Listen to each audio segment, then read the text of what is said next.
Mesdames, Messieurs, le Sénégal a l'avantage de disposer d'un réseau dense de laboratoires biomédicaux publics et privés à tous les niveaux de la pyramide sanitaire. Ils sont implantés dans tous les centres de santé et établissements du pays, aussi bien publics et parfois même privés. Les universités, les instituts ont aussi leurs laboratoires dont les activités principales sont le diagnostic, la recherche, la formation, mais aussi la surveillance épidémiologique. Mesdames, Messieurs, pour instaurer la couverture sanitaire universelle et atteindre les objectifs de développement durable liés à la santé, il est indispensable d'améliorer la disponibilité des services de diagnostic de qualité, mais aussi de garantir un accès démocratique aux laboratoires. Au nom de Madame le ministre de la Santé et de l'Action sociale, Dr Marie-Khemesse Ngom Ndiaye, je déclare ouvert l'atelier de partage et de validation du programme spécial de développement des laboratoires du Sénégal pour 2023-2028. Je vous remercie de votre aimable attention.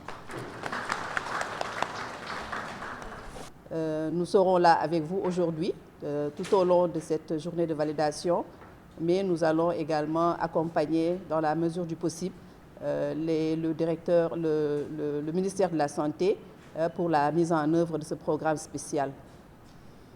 Je voudrais donc ici et maintenant réitérer toutes mes félicitations au directeur des laboratoires pour sa vision éclairée.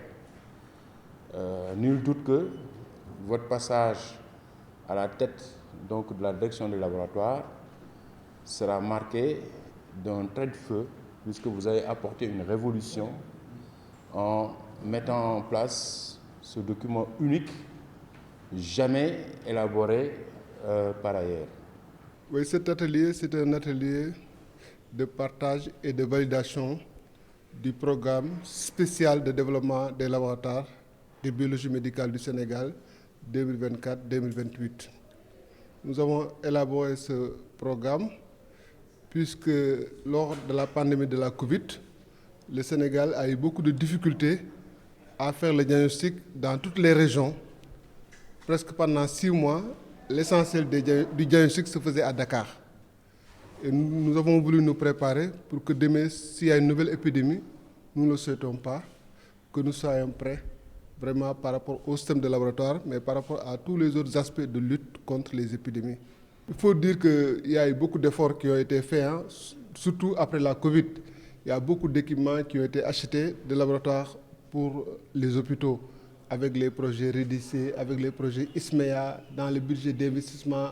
Il y a beaucoup d'acquis donc, après la Covid. Mais nous pensons que ça ne suffit pas. Donc ce programme-là, nous l'avons élaboré. Nous sommes aujourd'hui en train de le valider.